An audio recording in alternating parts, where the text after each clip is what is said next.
Selamatkanlah aku dari mulut singa dan dari tanduk banteng. Engkau telah menjawab aku. Aku akan memasyurkan namamu kepada saudara-saudaraku dan memuji-muji engkau di tengah-tengah jemaah. Kamu yang takut akan Tuhan, pujilah Dia. Hai segenap anak cucu Yakub, muliakanlah Dia, dan gentarlah terhadap Dia, hai segenap anak cucu Israel. Sebab Ia tidak memandang hina ataupun merasa jijik kesengsaraan orang yang tertindas, dan Ia tidak menyembunyikan wajahnya kepada orang itu. Dan Ia mendengar ketika orang itu berteriak minta tolong kepadanya.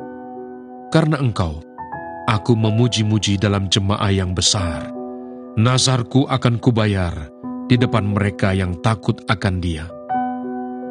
Orang yang rendah hati akan makan dan kenyang. Orang yang mencari Tuhan akan memuji-muji Dia. Biarlah hatimu hidup untuk selamanya. Segala ujung bumi akan mengingatnya dan berbalik kepada Tuhan, dan segala kaum dari bangsa-bangsa akan sujud menyembah di hadapannya. Sebab Tuhanlah yang empunya kerajaan. Dialah yang memerintah atas bangsa-bangsa. Ia, kepadanya akan sujud menyembah semua orang sombong di bumi. Di hadapannya akan berlutut semua orang yang turun ke dalam debu dan orang yang tidak dapat menyambung hidup. Anak-anak cucu akan beribadah kepadanya dan akan menceritakan tentang Tuhan kepada angkatan yang akan datang. Lalu datanglah ibu dan saudara-saudara Yesus, sementara mereka berdiri di luar. Mereka menyuruh orang memanggil Dia. Ada orang banyak duduk mengelilingi Dia. Mereka berkata kepadanya, "Lihat, ibu dan saudara-saudaramu ada di luar dan berusaha menemui engkau." Jawab Yesus kepada mereka, "Siapa ibuku dan siapa saudara-saudaraku?" Ia melihat kepada orang-orang yang duduk di sekelilingnya itu dan berkata, "Ini ibuku dan saudara-saudaraku. Barang siapa melakukan kehendak Allah, dialah saudaraku laki-laki, dialah saudaraku perempuan, dialah ibuku." Perumpamaan tentang seorang penabur. Pada suatu kali Yesus mulai pula mengajar di tepi danau. Maka datanglah orang banyak yang sangat besar jumlahnya mengerumuni Dia, sehingga Ia naik ke sebuah perahu yang sedang berlabuh, lalu duduk di situ. Sedangkan semua orang banyak itu di darat, di tepi danau itu. Dan Ia mengajarkan banyak hal dalam perumpamaan kepada mereka. Dalam ajarannya itu Ia berkata kepada mereka, "Dengarlah, adalah seorang penabur keluar untuk menabur. Pada waktu ia menabur, sebagian benih itu jatuh di pinggir jalan. Lalu datanglah burung dan memakannya sampai habis. Sebagian jatuh di tanah yang berbatu-batu, yang tidak banyak tanahnya. Lalu benih itu pun segera tumbuh karena tanahnya tipis. Tetapi sesudah matahari terbit, layulah ia dan menjadi kering karena tidak berakar. Sebagian lagi jatuh di tengah semak duri. Lalu makin besarlah semak itu dan menghimpitnya sampai mati, sehingga ia tidak berbuah. Dan sebagian jatuh di tanah yang baik. Ia tumbuh dengan suburnya dan berbuah. Hasilnya ada yang 30 kali lipat, ada yang 60 kali lipat, ada yang 100 kali lipat." Dan katanya, "Siapa yang mempunyai telinga untuk mendengar, hendaklah ia mendengar." Ketika ia sendirian, pengikut-pengikutnya dan ke-12 murid itu menanyakan Dia tentang perumpamaan itu. Jawabnya, "Kepadamu telah diberikan rahasia kerajaan Allah, tetapi kepada orang-orang luar, segala sesuatu disampaikan dalam perumpamaan, supaya sekalipun melihat mereka tidak menanggap, sekalipun mendengar mereka tidak mengerti, supaya mereka jangan berbalik dan mendapat ampun." Lalu Ia berkata kepada mereka, "Tidakkah kamu mengerti perumpamaan ini? Kalau demikian bagaimana kamu dapat memahami semua perumpamaan yang lain?" Penabur itu menaburkan firman. Orang-orang yang di pinggir jalan tempat firman itu ditaburkan, ialah mereka yang mendengar firman. Lalu datanglah iblis dan mengambil firman yang baru ditaburkan di dalam mereka. Demikian juga yang ditaburkan di tanah yang berbatu-batu. Ialah orang-orang yang mendengar firman itu dan segera menerimanya dengan gembira. Tetapi mereka tidak berakar dan tahan sebentar saja. Apabila kemudian datang penindasan atau penganiayaan karena firman itu, mereka segera murtad. Dan yang lain ialah yang ditaburkan di tengah semak duri. itulah yang mendengar firman itu. Lalu kekhawatiran dunia ini dan tipu daya kekayaan dan keinginan-keinginan akan hal yang lain masuklah menghimpit firman itu sehingga tidak berbuah. Dan akhirnya yang ditaburkan di tanah yang baik ialah orang yang mendengar dan menyambut firman itu lalu berbuah. Ada yang 30 kali lipat, ada yang 60 kali lipat, dan ada yang 100 kali lipat. Perumpamaan tentang pelita dan tentang ukuran. Lalu Yesus berkata kepada mereka, orang membawa pelita bukan supaya ditempatkan di bawah gantang atau di bawah tempat tidur, melainkan supaya ditaruh di atas kaki dian. Sebab tidak ada sesuatu yang tersembunyi yang tidak akan dinyatakan, dan tidak ada sesuatu yang rahasia yang tidak akan tersingkap. Barang siapa mempunyai telinga untuk mendengar, hendaklah ia mendengar. Lalu ia berkata lagi, camkanlah apa yang kamu dengar. Ukuran yang kamu pakai untuk mengukur akan diukurkan kepadamu, dan di samping itu akan ditambah lagi kepadamu. Karena siapa yang mempunyai, kepadanya akan diberi. Tetapi siapa yang tidak mempunyai, apapun juga yang ada padanya akan diambil daripadanya. Perumpamaan tentang benih yang tumbuh. Lalu kata Yesus, beginilah hal kerajaan Allah itu. Seumpama orang yang menaburkan benih di tanah. Lalu pada malam hari ia tidur dan pada siang hari ia bangun. Dan benih itu mengeluarkan tunas, dan tunas itu makin tinggi. Bagaimana terjadinya tidak diketahui orang itu. Bumi dengan sendirinya mengeluarkan buah.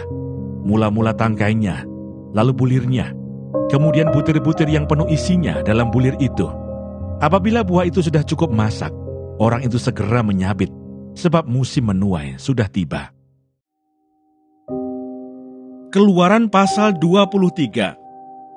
Peraturan tentang hak-hak manusia. Janganlah engkau menyebarkan kabar bohong. Janganlah engkau membantu orang yang bersalah dengan menjadi saksi yang tidak benar.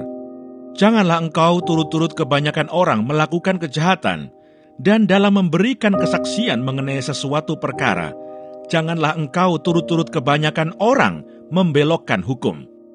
Juga janganlah memihak kepada orang miskin dalam perkaranya. Apabila engkau melihat lembu musuhmu atau keledainya yang sesat, maka segeralah kau kembalikan binatang itu. Apabila engkau melihat rebah keledai musuhmu karena berat bebannya, maka janganlah engkau enggan menolongnya. Haruslah engkau rela menolong dia dengan membongkar muatan keledainya. Janganlah engkau memperkosa hak orang miskin di antaramu dalam perkaranya. Haruslah kau jauhkan dirimu dari perkara dusta. Orang yang tidak bersalah dan orang yang benar tidak boleh kau bunuh, sebab aku tidak akan membenarkan orang yang bersalah. Suap janganlah kau terima, sebab suap membuat buta mata orang-orang yang melihat dan memutarbalikan perkara orang-orang yang benar. Orang asing janganlah kamu tekan, karena kamu sendiri telah mengenal keadaan jiwa orang asing, sebab kamu pun dahulu adalah orang asing di tanah Mesir. 6 tahunlah lamanya engkau menabur di tanahmu dan mengumpulkan hasilnya. Tetapi pada tahun ke-7, haruslah engkau membiarkannya dan meninggalkannya begitu saja, supaya orang miskin di antara bangsamu dapat makan, dan apa yang ditinggalkan mereka haruslah dibiarkan dimakan binatang hutan. Demikian juga kau lakukan dengan kebun anggurmu dan kebun zaitunmu. 6 harilah lamanya engkau melakukan pekerjaanmu, tetapi pada hari ke-7 haruslah engkau berhenti, supaya lembu dan keledaimu tidak bekerja, dan supaya anak budakmu perempuan dan orang asing melepaskan lelah. Dalam segala hal yang kufirmankan kepadamu, haruslah kamu berawas-awas. Nama Allah lain janganlah kamu panggil, janganlah nama itu kedengaran dari mulutmu. Peraturan tentang kebaktian dan hari-hari raya. 3 kali setahun haruslah engkau mengadakan perayaan bagiku. Hari raya roti tidak beragi haruslah kau pelihara. 7 hari lamanya engkau harus makan roti yang tidak beragi, seperti yang telah kuperintahkan kepadamu pada waktu yang ditetapkan dalam bulan Abib. Sebab dalam bulan itulah engkau keluar dari Mesir. Tetapi janganlah orang menghadap ke hadiratku dengan tangan hampa. Kau peliharalah juga hari raya menuai, yakni menuai buah bungaran dari hasil usahamu menabur di ladang. Demikian juga hari raya pengumpulan hasil pada akhir tahun, apabila engkau mengumpulkan hasil usahamu dari ladang. 3 kali setahun semua orangmu yang laki-laki harus menghadap ke hadirat Tuhanmu, Tuhan. Janganlah kau persembahkan darah korban sembelihan yang kepadaku beserta sesuatu yang beragi, dan janganlah lemak korban hari rayaku bermalam sampai pagi. Yang terbaik dari buah bungaran hasil tanahmu haruslah kau bawa ke dalam rumah Tuhan Allahmu. Janganlah kau masak anak kambing dalam susu induknya. Janji dan teguran kepada Israel. Sesungguhnya aku mengutus seorang malaikat berjalan di depanmu untuk melindungi engkau di jalan dan untuk membawa engkau ke tempat yang telah kusediakan. Jagalah dirimu di hadapannya dan dengarkanlah perkataannya. Janganlah engkau mendurhaka kepadanya, sebab pelanggaranmu tidak akan diampuninya, sebab namaku ada di dalam dia. Tetapi jika engkau sungguh-sungguh mendengarkan perkataannya dan melakukan segala yang kufirmankan, maka aku akan memusuhi musuhmu dan melawan lawanmu. Sebab malaikatku akan berjalan di depanmu dan membawa engkau kepada orang Amori, orang Het, orang Feris, orang Kanaan, orang Hevi, dan orang Yebus, dan aku akan melenyapkan mereka. Janganlah engkau sujud menyembah kepada Allah mereka atau beribadah kepadanya, dan janganlah engkau meniru perbuatan mereka.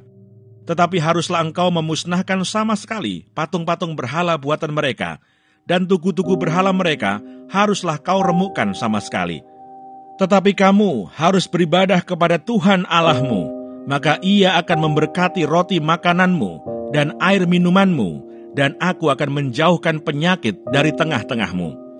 Tidak akan ada di negerimu perempuan yang keguguran atau mandul. Aku akan menggenapkan tahun umurmu. Kengerian terhadap aku akan kukirimkan mendahului engkau. Aku akan mengacaukan semua orang yang kau datangi, dan aku akan membuat semua musuhmu lari membelakangi engkau. Lagi aku akan melepaskan tabuhan mendahului engkau, sehingga binatang-binatang itu menghalau orang Hewi, orang Kanaan, dan orang Het itu dari depanmu. Aku tidak akan menghalau mereka dari depanmu dalam 1 tahun, supaya negeri itu jangan menjadi sepi, dan segala binatang hutan jangan bertambah banyak melebihi engkau. Sedikit demi sedikit, aku akan menghalau mereka dari depanmu, sampai engkau beranak cucu sedemikian, hingga engkau dapat memiliki negeri itu. Aku akan menentukan batas daerahmu dari Laut Teberau sampai Laut Filistin, dan dari padang gurun sampai sungai Efrat. Sebab aku akan menyerahkan penduduk negeri itu ke dalam tanganmu, sehingga engkau menghalau mereka dari depanmu. Janganlah mengadakan perjanjian dengan mereka, ataupun dengan Allah mereka. Mereka tidak akan tetap diam di negerimu, supaya mereka jangan membuat engkau berdosa kepadaku dengan beribadah kepada Allah mereka, sebab tentulah hal itu menjadi jerat bagimu. Keluaran pasal 24. Upacara pengikatan perjanjian antara Tuhan dengan bangsa Israel.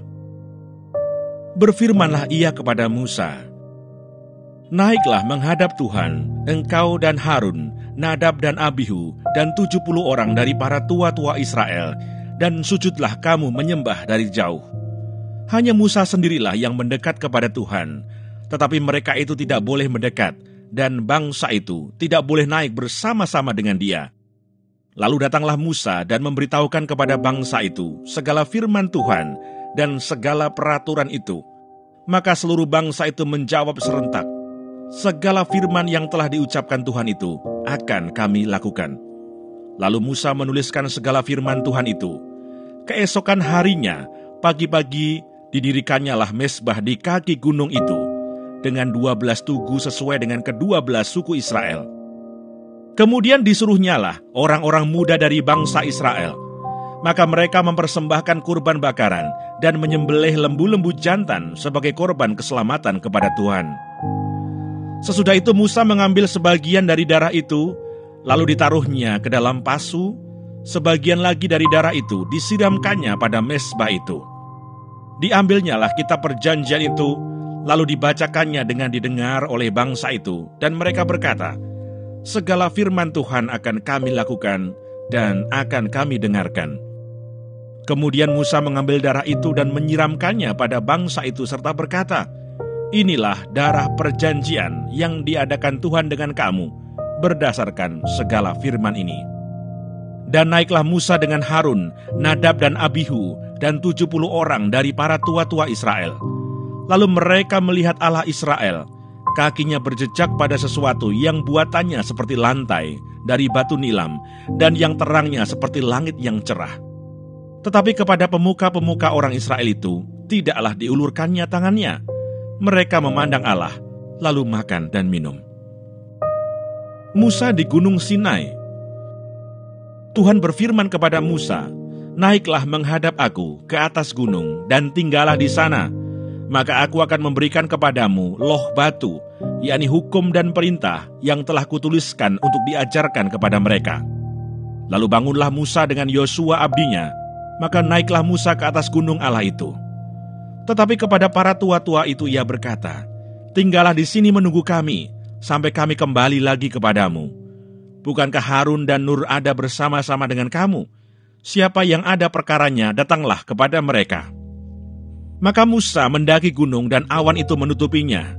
Kemuliaan Tuhan diam di atas gunung Sinai, dan awan itu menutupinya 6 hari lamanya. Pada hari ke-7 dipanggilnyalah Musa dari tengah-tengah awan itu.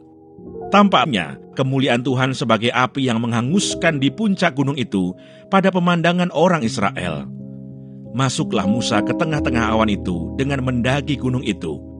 Lalu tinggallah ia di atas gunung itu 40 hari dan 40 malam lamanya.